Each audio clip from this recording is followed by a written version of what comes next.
Coming up, Tzu Chi volunteers carry out disaster surveys in Tacloban and Ormoc of the Philippines. We learn how a new form of renewable energy creates less carbon emission and is better for our environment. Welcome to DaAi Headlines. I'm Wendy Chen. Thank you for joining us. First up, in the Philippines, Tzu Chi volunteers are currently working in 2 teams to carry out disaster surveys in the cities of Ormoc and Tacloban of Leyte province. In Ormoc, Tzu Chi volunteers are searching urgently for a suitable location to hold free clinics and aid distributions, while their counterparts in Tacloban introduced Tzu Chi's relief work program, slated to begin on November 20th to communities along the seashore. As Tzu Chi volunteers arrive at this elementary school in Ormoc City of Leyte province, they discuss the possibility of holding an aid distribution here. If we are to use this site, we will have to recycle the necessary items and get the technician to wear these metals or get rid of them. Apart from the metal frames that will need to be removed, there are many areas of the school grounds that will need to be cleared for safety and efficiency. We saw with our own eyes the devastation caused by the typhoon. Some houses are without rooftops. Other families have been relocated to temporary shelters. More than 10 days have gone by since the typhoon. Though the city seems to be in a better state compared to when volunteers last visited, the path to recovery will take time and the effort of many. On the other side of Leyte province, another group of volunteers are in Tacloban City.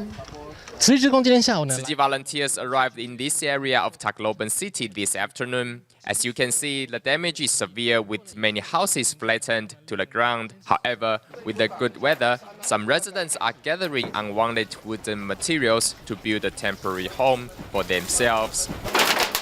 Seeing residents coming together to build temporary shelters, volunteers offer them their sincerest blessings. However, not every family is capable of rebuilding their home.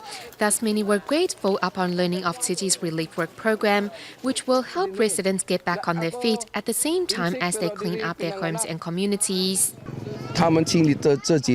We will give them 400 pesos a day for cleaning their homes and communities. They were so happy to hear about the program. With the approval of local residents, over 1,000 residents from 3 barangays will take part in the relief work program that begins on November 20th. The volunteers also continue to search for a suitable location to hold free clinics. We are looking for a location that wasn't damaged, including hospitals, churches, or schools, so we can plan future free clinics. While Tzu Chi volunteers will confirm the free clinic location with local officials at a later date, they will first establish the relief work program to help speed up the recovery efforts. Since Typhoon Haiyan wreaked havoc in the Philippines, Tzu Chi volunteers and members of the public around the globe have been pouring out their love to help the disaster survivors. Next, we see how Tzu Chi volunteers in the Philippines, staff at the Indonesia DaAi TV, and students of the newborn Tabo Tzu Chi Kindergarten in Malaysia are doing their part to help. Meeting disaster with great love.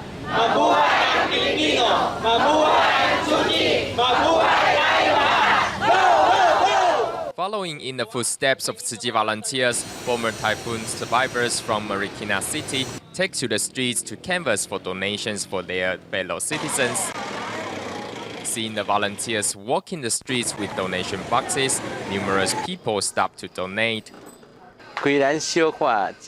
Although the amount is not much, it reflects the spirit of Tzu Chi's great love. The event was joined by nearly 200 volunteers and raised some $10,000 in a day. Among the volunteers was Cai Bi-jin, who insisted on taking part despite suffering from cancer. I felt so sad to see those people suffering. If it happened to us, how could we possibly cope? Although I'm ill, I want to do my best to help them.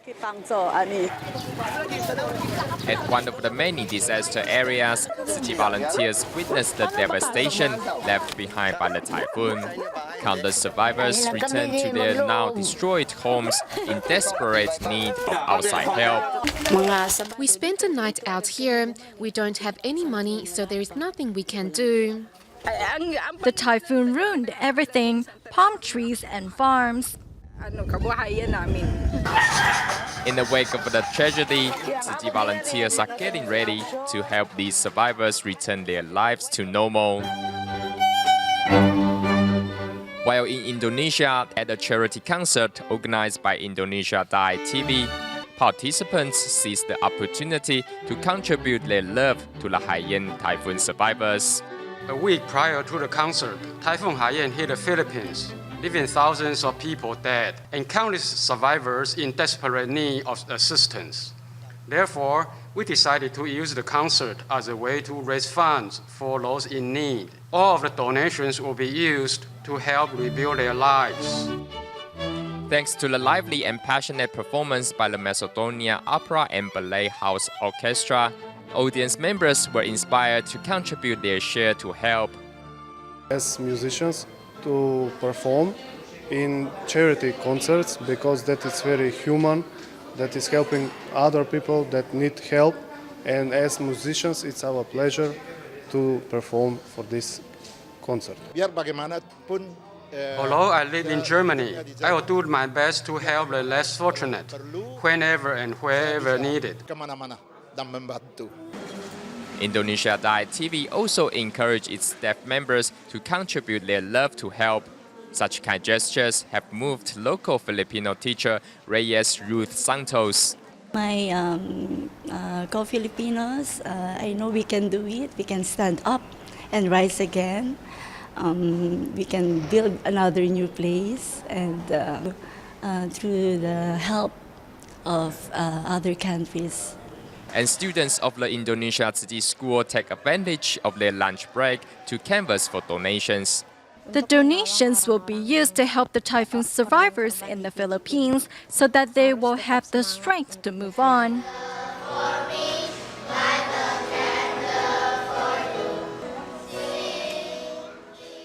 Meanwhile, in Malaysia, students and teachers of Limbong Tabo Tzu Chi Kindergarten joined in prayer for the typhoon survivors as they watch video footage of the devastation. I think it's important to inspire students' hearts when they are young. These students' behavior is admirable.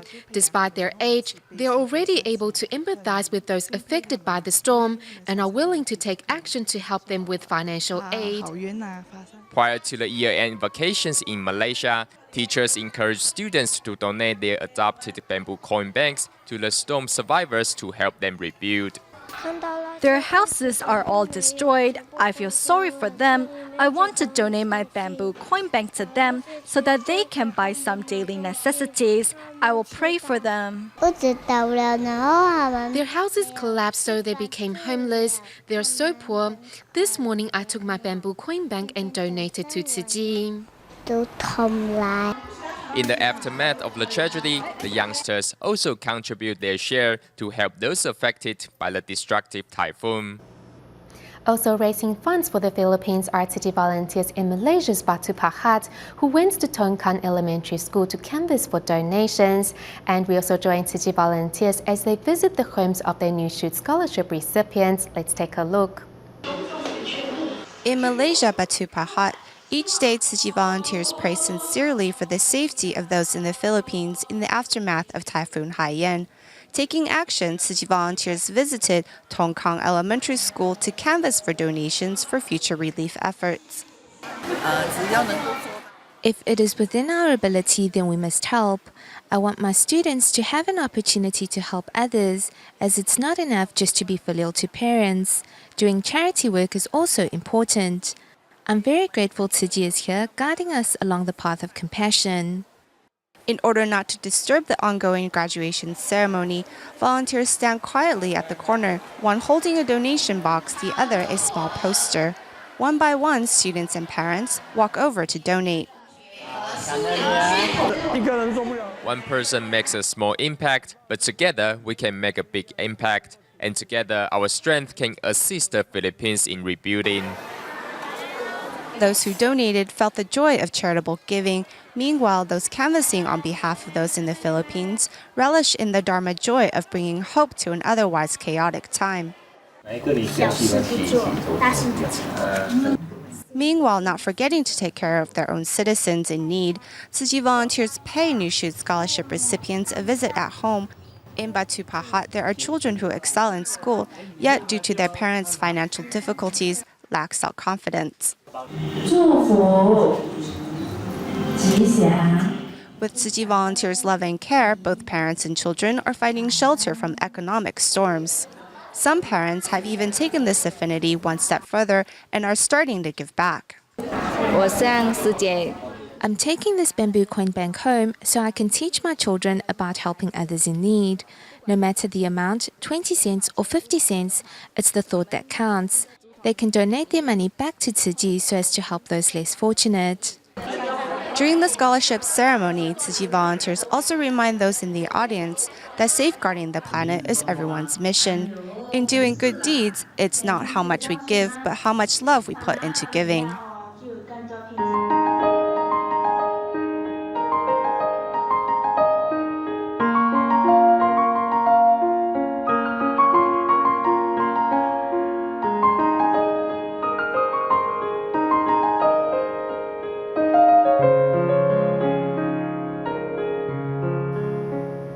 In light of the soaring oil prices around the globe, researchers worldwide have been working to develop alternate and renewable energy sources, and one such example is bioethanol. However, the production of bioethanol still emits a significant amount of CO2 and uses agricultural feedstock as raw material. Looking to solve the problem, Taiwan's Industrial Technology Research Institute has come up with a new technology that can produce a more efficient form of biofuel with less carbon emissions and less strain on the world's food supply.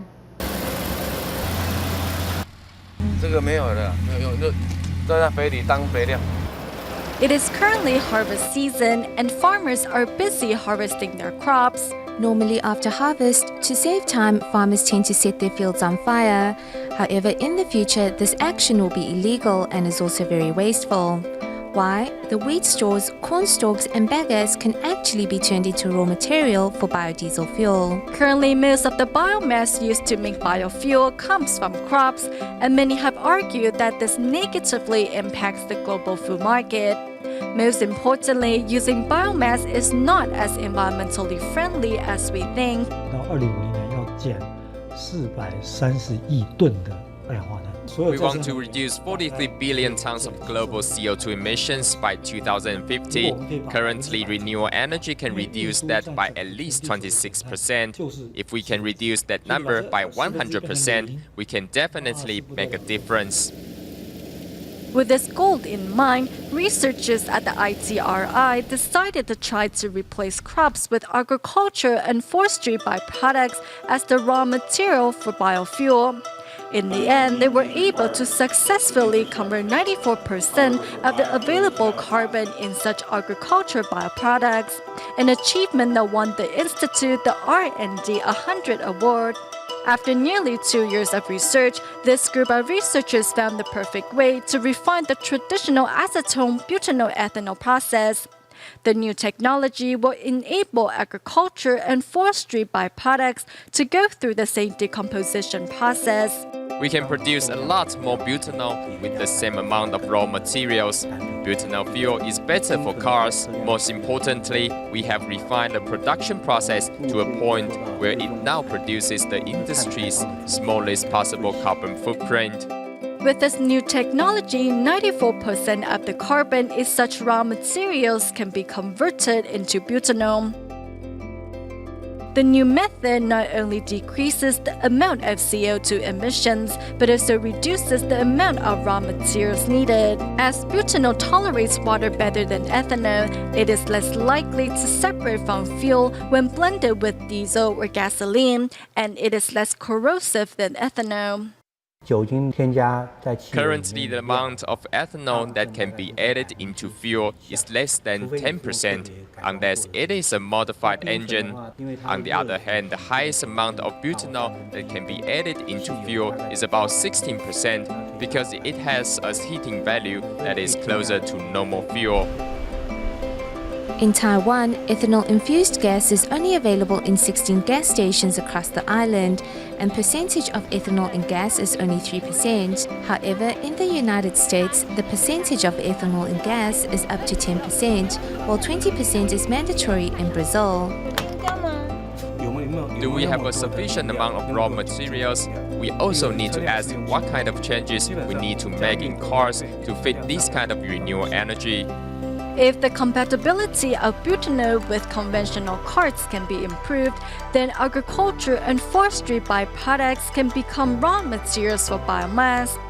As Taiwan relies on imports for 98% of its energy, this new technology can also help Taiwan become more energy independent, while also helping slow down the pace of global warming.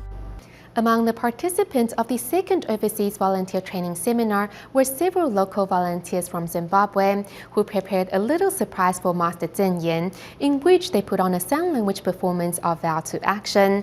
But first we meet Cai Zongliang, who is the first Tzu Chi volunteer in Mexico, to see how he has been inspired to walk the Bodhisattva path. Come break time, Cai Zongliang seizes the opportunity to finalize arrangements for the upcoming winter aid distribution in Mexico with his US counterparts. Only recently established, the Mexico Tzu Chi branch holds monthly food distributions to help impoverished residents. This meal is not a lot, it isn't expensive food, nor is it good food. It's just simple staple food, and yet you can see the longing in their eyes for that food. As the first Tzu Chi seed in Mexico, the responsibility which lies on Tai's shoulders are many, yet Tai takes it on with a joyous heart as he works to cultivate fields of blessings in Mexico. I tell them to finish eating first, then see the doctor, but they said they would rather skip their meal, but they cannot leave without having seen a doctor because some of them have been ill for a long time. Tzu Chi volunteer Zhen Jinghua from France has held Tzu Chi close to her heart for the past 3 years. However, she has yet to actualize her commitment to Tzu Chi.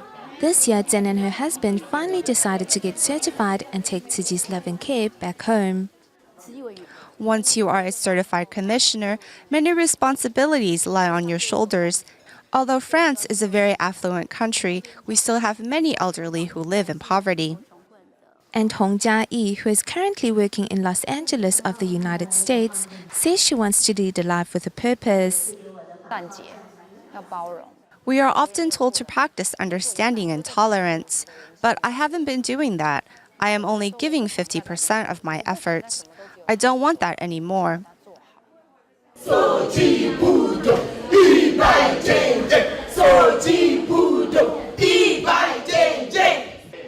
Working as a team, Tzu Chi volunteers from Zimbabwe demonstrate their Tzu Chi spirit through action. Go, go, go!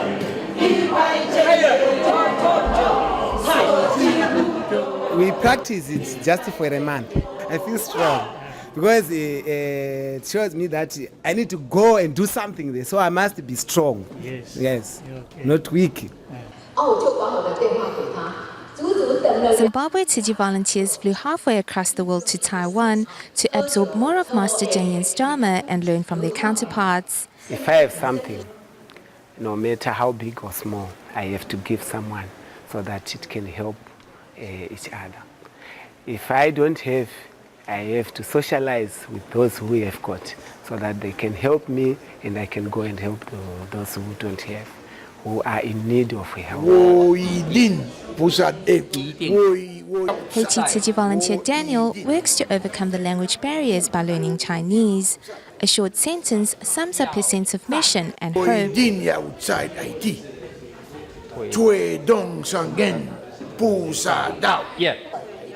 At the conclusion of the 4-day training seminar, volunteers are all spiritually recharged and ready to continue Tzu Chi's missions once back home. Southern Africa Tzu Chi volunteers, despite living in poverty themselves, nevertheless remain devoted to Tzu Chi's charity work. Moved by their unwavering determination, staff members of the Tzu Chi Foundation presented hand-sewn bags to the volunteers during their trip back to Taiwan. As well, the volunteers also seized the opportunity to visit a nursing home in Hualien, bringing much warmth and laughter to the seniors there. A cheerful atmosphere fills the air at the East Home of Senior Citizens. Southern Africa Tzu Chi volunteers are seizing the opportunity while in Taiwan to visit and care for senior residents, and their sincere interaction has brought many hearts closer. Despite the language differences, however, there are no barriers, as volunteers patiently comfort the seniors and express their well wishes through song. I'm saddened to see that there are so many people suffering in the world, but I believe if the spirit of great love which Master Zhen Yan taught us can be spread throughout the world, it can make a difference. The Tzu Chi Foundation staff gifted the volunteers with hand-sewn bags, which are symbolic of the passing down of the Tzu Chi Dharma lineage for generations to come. There are limited resources in Africa, so they need our support to cultivate this huge field of blessings. As a symbol of our support, we hope our hand-sewn bags will encourage them to inspire more compassionate hearts. Tzu Chi Elementary School students also presented stationery which they gathered for the volunteers to take back home. Motivated by the love they experienced in Taiwan, these African volunteers promise to continue reaching out to those living on the brink of poverty. In our next report, we meet 6th grader Huang Jingling, whose father is unable to work due to his heart condition. With her mother as the sole breadwinner at home, Huang has thoughtfully taken on the responsibility to look after her ailing father and younger siblings while still achieving good grades in school. Washing her siblings' lunch boxes as soon as she arrives at home, this is 6th grader Huang Jingling. We are poor and my parents have to work. That's why I need to help. I'm always out of breath when I'm working, walking, or even going up the stairs. That's why I can't do manual labor. Huang Jingling's father is drawing nears with angina. Thus, Huang's mother has become the sole breadwinner of their family. Knowing her family's situation, Jingling has taken on the responsibility of looking after her father and younger sisters at a young age. My greatest fortunes are my 3 daughters. When we were praying, she cried really hard and asked the Buddha to save my husband. With her father's health condition under control and her mother currently enrolling in vocational training courses, Jingling sets a goal for herself. 10 years from now, I hope to enroll in a good university. I want to become an accountant and earn a lot of money to give my parents a better living environment. We stay in Taiwan's Kaohsiung at the end of our show. Students of the Kaohsiung DaAi Kindergarten recently took to the streets to promote vegetarianism. Besides making posters themselves, the youngsters also made vegetarian passbooks, all of which helped them to successfully convince many from the general public to go meatless. We'll leave you with these images. Thank you for tuning in. Goodbye.